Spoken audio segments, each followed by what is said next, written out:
Investment in market securities is subject to market risk. Read all the documents carefully before investing. तपन जी, बाजार में ना बड़ी अनिश्चितता है और कोई जब क्लियर कट जब ट्रेंड समझ में आता नहीं है ना, तो फिर जो ट्रम्प कह रहे हैं ना कि झुंझलाहट है, झुंझलाहट वो ट्रेडर्स को भी हो रही है। आप जरा बताइए कि आज बाजार में आप क्या स्टडी आपने की है और कौन से शेयर आप खरीदने की सलाह दे रहे हैं, और अगर किसी का निवेश का नजरिया हो तो जरा दो चार बढ़िया शेयर बता दीजिए आज के सत्र के लिए, कम से कम फ्राइडे अच्छा हो जाए।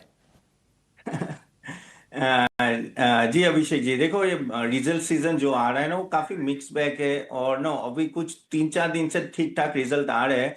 और लेकिन ओवरऑल जो ट्रम्प ने जो बयान दिए उसके वजह से ना थोड़ी अनिश्चितता काफी है और ना काफी कहते हैं नर्वसनेस है। सबसे ज्यादा वही है कि ना यहाँ से कैसे रिकवरी होगी। और रिजल्ट सीजन इतना अच्छा नहीं रहा जैसा एक्सपेक्टेशन था। ऑफकोर्स Q2 होपफुली काफी अच्छा रहेगा, लेकिन तब तक no we have to be very choosy. और यहाँ of course at the end of the day जो हम लोग अवेलेबल बात करें डोमेस्टिक फैक्टर्स पे ज्यादा ध्यान दीजिए। अभी ऑटो नंबर्स आने वाले, तो आई थिंक ऑटो नंबर से भी इम्पैक्ट आएगा धीरे धीरे। फिर आगे जाके भी ना काफी सारे बैंक्स के छोटे छोटे बैंक्स, इवन पीएसयू बैंक्स के आप रिजल्ट देखो, मुझे तो बहुत सरप्राइजिंग काफी अच्छे लग रहे हैं।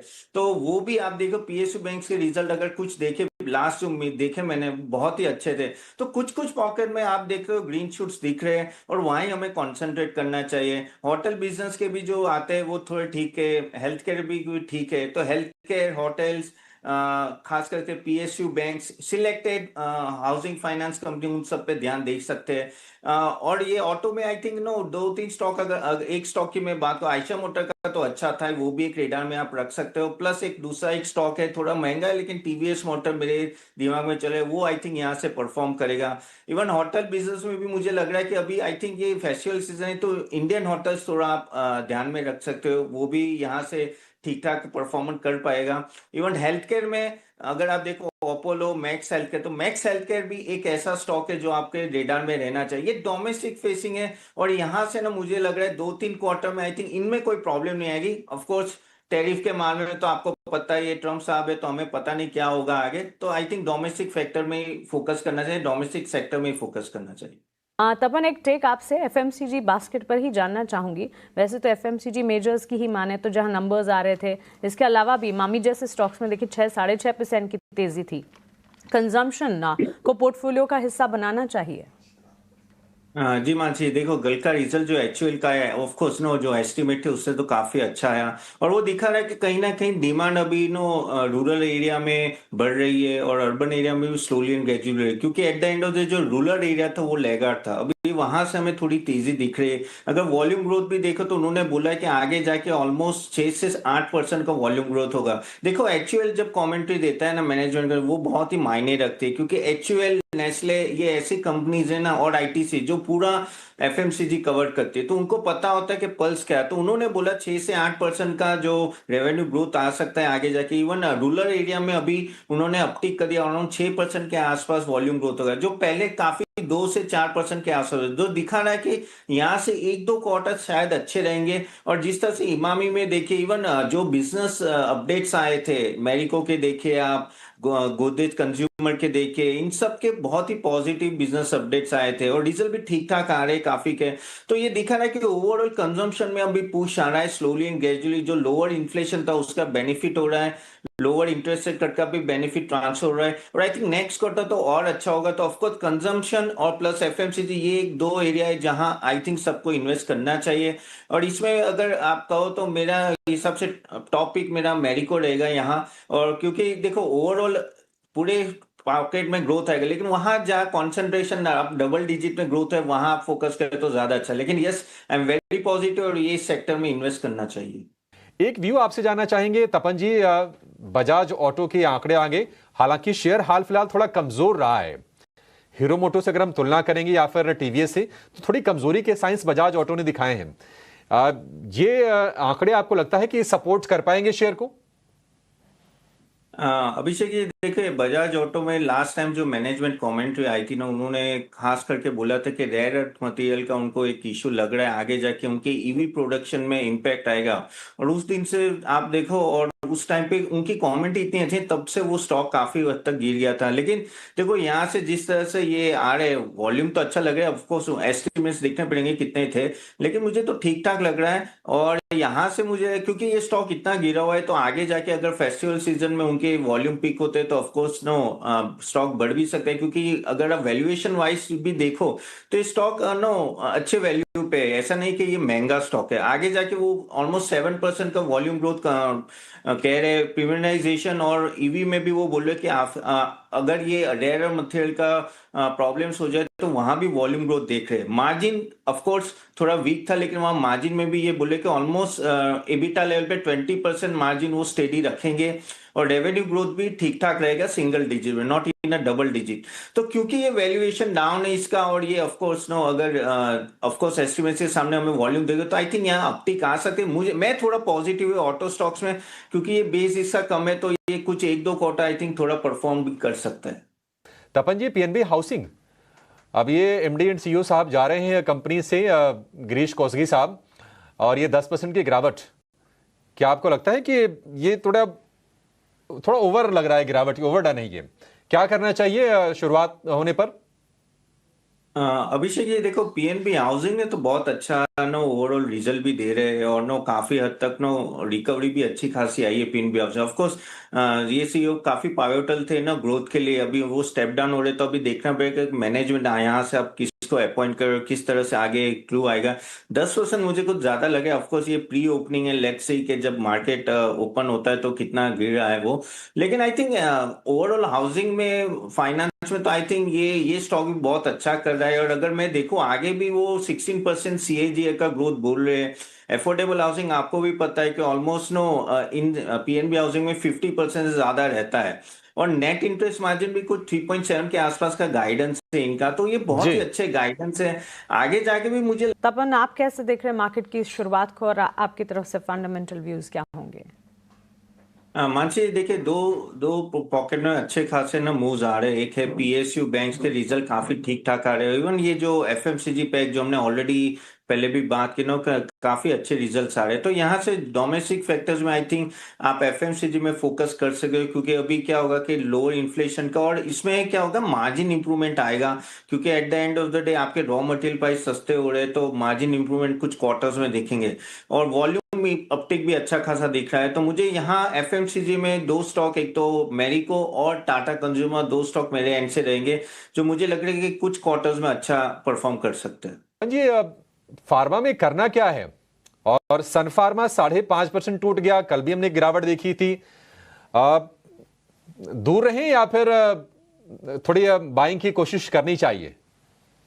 अभिषेक, ये देखो, जैसे आपने ट्रम्प का बयान सुना ना, तो वो एक तरह की वीकनेस आई जाती है सेक्टर में, क्योंकि अभी तक फार्मा सेक्टर को टच नहीं किया गया था। अभी उन्होंने डायरेक्टली बोला है कुछ कंपनी उस पे वो नो एक्शन लेने वाले हैं। तो ये सब चीजें की वजह से थोड़ा इम्पैक्ट फार्मा में आते हैं। और देखो, अभी भी अनिश्चितता है कि किस तरह से टैरिफ आएंगे, तो ऑफकोर्स फार्मा सेक्टर थोड़ा वीक इसके लिए रहा है। लेकिन अगर आप बाकी सब, अगर आप प्रॉफिटेबिलिटी इन सब देखिए, तो सन फार्मा ऑफकोर्स नो, अगर कल का रिजल्ट अच्छा नहीं था ओवरऑल, अगर आप देखो तो अच्छा खासा प्रॉफिट में फॉल था। तो यहाँ मुझे ऐसा लग रहा है कि ये थोड़ा अभी भी यहाँ से थोड़ा वीक लग रहा है, सन फार्मा थोड़ा नीचे आ सकता है। लेकिन लॉन्ग टर्म के लिए मैं फार्मा में बुलिश हूँ। देखिए, ये कुछ भी करेंगे ट्रम्प, इतना बड़ा भी टैक्स नहीं लगाएंगे, और थोड़े सिलेक्टेड पॉकेट्स में लगाएंगे। हमें बस वो देखना है कि सिलेक्टेड पॉकेट्स में जो भी फार्मा कंपनी, उसमें थोड़ा हमें देखना पड़ेगा कि किस तरह से नो टैकल किया जाएगा। लेकिन फार्मा में ओवरऑल बुलिश हूं। अगर आपको फार्मा में जाना है तो आई थिंक सिप्ला एक अच्छा स्टॉक होगा जो कोई देख सकता है। और ओवरऑल उनका जो जिस तरह से ग्रोथ है, जिस तरह से पेटेंट्स आ रहे हैं, आई थिंक वहां से काफी अच्छा ग्रोथ है। इवन लुपिन भी एक लार्ज कैप में मैं देखाऊंगा। लेकिन यस, फार्मा में बुलिश हूं। ऑफकोर्स ये वीकनेस है, तो थोड़ा यूज कर सकते हैं इन्हें सिलेक्टिव बाइंग के लिए। क्रम में गिरावट झेल रहे हैं। रियल एस्टेट में कहीं एंट्री अपॉर्चुनिटी तपन आपके हिसाब से, या फिर इस सेक्टर को फिलहाल वॉच लिस्ट में डालें? सी रियल एस्टेट सेक्टर का, मानसी देखो, जो रिजल्ट्स आए इतने कुछ ग्रेट नहीं आए, काफी वीकनेस कुछ स्टॉक्स में ऑलरेडी दिखी है हमने। जैसे लोडा का नो इतना कुछ ग्रेट रिजल्ट नहीं आया, इवन गोदरेज प्रॉपर्टीज का भी नहीं आया था इवन। तो ये कुछ पॉकेट में मैंने देखा है कि इवन देखे ना तो आगे जाके भी लग रहा है कि थोड़ी वीकनेस रहेगी, खास करके जहां प्रीमियम प्रॉपर्टीज है वहां मुझे स्लगिशनेस दिख रही है। कुछ कुछ स्टॉक देखे जैसे डीएलएफ ने कंपैरेटिवली अच्छा रिजल्ट दिया था और परफॉर्मेंस भी ठीक ठाक रहा है डीएलएफ का, लेकिन बाकी सब में थोड़ी वीकनेस दिख रही है। और प्लस थोड़ा आईटी का ये जो माहौल हुआ है कि जो टीसीएस के बयान के बाद भी एक वो भी है कि रियल एस्टेट में आपको पता है कि बैंगलोर हो पूना हो वहां है ना, काफी हद तक आईटी कंपनीज के जो एम्प्लॉयज होते हैं वो रियल एस्टेट में इन्वेस्ट करते हैं, तो वहां भी मुझे लग रहा है इन सब पॉकेट्स में थोड़ी वीकनेस रहेगी।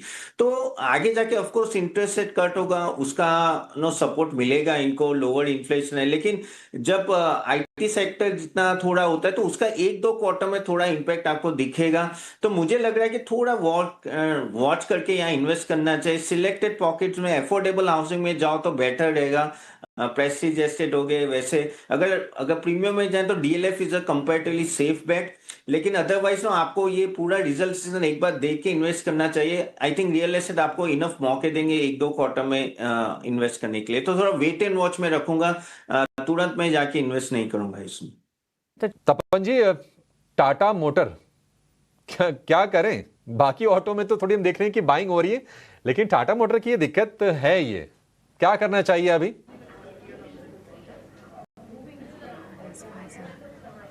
इटालियन कंपनी है, उनपे एक्विजिशन की बात आई थी और वो एक मेजर ट्रिगर रहा टाटा मोटर्स का फॉल के लिए, क्योंकि वो एक बड़ा एक्विजिशन है। ऑलमोस्ट अगर आप कह सकते हो ना कि जो जैगवर था उससे भी डबल साइज का है, और ना almost 4.5 billion if I am not wrong dollars, okay. तो और लेकिन उसका जो मार्जिन है, जो क्योंकि वो है ना ट्रक और वो सब में उनका ऑपरेशन है, और उनका जो मार्जिन है कंपेरेटिवली काफी लोअर है, आई थिंक 4 और 5% की वजह से। तो वो मार्केट को अच्छा नहीं लगा, मार्केट को लगा कि भाई इतना बड़ा एक्विजिशन तो करो लेकिन लोअर मार्जिन। अब वो यूरोपियन मार्केट में बहुत स्ट्रांग है, ईवी में एक अच्छा खासा उनका एक्सपोजर है, ये सब है। और जो मैनेजमेंट बोल रही है कि आगे जाके इवो को ऑलमोस्ट उनका एक्सपोर्ट बूस्ट करेगी। अब वो टाटा मोटर जो I think if I am not wrong 2007-8 में जब वो जैगवार का एक्विजिशन के क्या सेम रिपीट होगा इसके साथ वो देखना पड़ेगा, लेकिन मार्केट को जब इतना बड़ा एक्विजिशन होता है थोड़ा पता नहीं चलता कि आगे जाके क्या होगा। अगेन ये क्यों कर रहे, क्योंकि आगे जाके कमर्शियल व्हीकल वो स्पिन ऑफ कर रहे, तो ऑफ कोर्स ये जो नया एक्विजिशन है वो नए स्पिन ऑफ में चला जाएगा, लेकिन मार्केट थोड़ा उसके वजह से एक तो ऑलरेडी आप देखो जैगुआर लैंड रोवर के नंबर्स अच्छे नहीं आ रहे पिछले 2 क्वार्टर 2 महीने से, और उसका तो प्रेशर है, ऊपर से ये नया एक्विजिशन की बात आई, तो ये मुझे लग रहा है कि मार्केट को अच्छा नहीं लग रहा है, और उसके वजह से आप देखिए कि स्टॉक गिरा। इवन मैं भी अभी टाटा मोटर के बारे में क्या हूँ, मैं थोड़ा पॉजिटिव था, लेकिन ये नए एक्विजिशन से even I am not sure कि यहाँ से क्या करना है, तो मैं तो बिल्कुल आई थिंक अवॉइड इसका आने दीजिए रिजल्ट और सब कुछ, क्या कमेंट्री आती है फिर you can take a decision, otherwise अभी के लिए मेरा अवॉइड है, क्योंकि बहुत अनिश्चितता ये स्टॉक के बारे में होगी। और तपन आपसे एक टेक जानना चाहेंगे, on the back of good numbers हमने शुरुआती तेजी देखी और ये तेजी अब भी कायम है। नेट इंटरेस्ट इनकम में करीब 12-13% की बढ़त है। ग्रॉस एनपीएस इनके घटे हैं ना क्वार्टर ऑन क्वार्टर बेसिस 3% से 2.9%, हल्की सी कटौती, लेकिन चलिए घटे जरूर है gross NPA. On all fronts मुनाफे के फ्रंट पर भी इजाफा देखने को मिला है। सिटी यूनियन बैंक और बैंक्स एंड फाइनेंशियल्स को भी अगर आप टच बेस करना चाहिए, आपका फंडामेंटल टेक देना चाहें, बताइए। Mansi ji, of course City Union Bank ने बहुत ही अच्छा रिजल्ट दिया, आप देखिए तो हर एक तरह हर एक मैट्रिक्स में इंप्रूवमेंट है, और उनका गाइडेंस भी है कि आगे जाके वो ऑलमोस्ट 15% का ग्रोथ देख रहे हैं, क्रेडिट ग्रोथ देख रहे हैं, और आगे जाके एमएसएमई लोन और होलसेल पे फोकस करना चाहिए, वहां थोड़ा हमें ध्यान रखना पड़ेगा कि वहां शायद एनपीए ना बढ़ जाए, लेकिन अगर आगे जाके भी वो कह रहे हैं कि एसेट क्वालिटी इंप्रूव होगी, तो 2.99% एनपीए आ गया जो लोवेस्ट है उनके 5 क्वार्टर्स का, और ऑपरेटिंग इनकम भी अच्छी खासी ग्रो है, मार्जिन भी वो काम कर रहे हैं, और यहाँ से ये स्टॉक है ना वैल्यूएशन वाइज भी काफी नीचे था और अभी थोड़ी रिकवरी भी आ रही है, तो मेरे हिसाब से आई थिंक ये स्टॉक है, अगर किसी के पास है प्लीज होल्ड करके रखे। इवन इवन ये पीएसयू बैंक, सभी पीएसयू बैंक देखिए कंसिस्टेंटली एक अच्छा रिजल्ट दे रहे हैं, सो ओवरऑल पीएसयू बैंक में भी मैं पॉजिटिव हूँ। आई थिंक ये हमें अभी थोड़ा दिख रहा है कि जिस तरह से इंटरेस्ट रेट कट सिनारियो हुआ है और हमने जिस तरह से एनपीए डाउनफॉल देखा है, आई थिंक ये सब कुछ बेनिफिट हो रहा है पीएसयू बैंक्स के लिए, तो of course PSU bank overall I am okay. Even city Union bank अगर आपके पास है तो होल्ड करके करके रखिए, आई थिंक यहाँ से आगे बढ़ सकता है। सिटी यूनियन बैंक अगर है तो उसको आप होल्ड करके रखिए। पीएनबी हाउसिंग एक बार जरा फिर से आप लेकर आइए स्क्रीन पर, क्योंकि गिरावट उसकी बढ़ गई है। 10% का जो सर्किट लगा वो सर्किट खुला और अब जो गिरावट है करीब करीब 15-16% के आसपास की है। तो गिरीश कोसगी साहब के जाने का इतना गम निवेशकों को, 16%, ये बात सही है कि नहीं? उनके दौर में हमने अच्छी ग्रोथ देखी कंपनी की, लेकिन ये थोड़ा सा ना ओवर रिएक्शन हम पहले भी कह रहे थे। एक बार जरा फिर से इसका ना आज का चार्ट लेके आइए, 6 महीने का नहीं आज का दिखाइए। 16% नीचे ये शेयर फिलहाल आपको कारोबार करता हुआ दिखाई देगा। तपन जी, मुझे तो लग रहा है कि डेफिनेटली अगर किसी को थोड़ा लंबा सोचना हो ना तो ये बाइंग का मौका है। ऐसा नहीं कि बिजनेस कोई खराब होने जा रहा हो यहां से पीएनबी हाउसिंग का। मैं 100% एग्री करता हूँ अभिषेक जी। मुझे भी सरप्राइज लगा 16% कैसे गिर गया स्टॉक। ऑफ कोर्स उनका रेजिग्नेशन होगा या जो भी हो, लेकिन उनके जाने का आई थिंक बैकअप प्लान होगा और आगे जाके आई थिंक क्योंकि मैनेजमेंट सेट है, उनका गाइडेंस भी सेट है और पूरी मैनेजमेंट उस पर काम करे तो, और मैं पीएनबी हाउसिंग को भी ट्रैक करता हूँ, अच्छे खासे रिजल्ट भी दे रहे।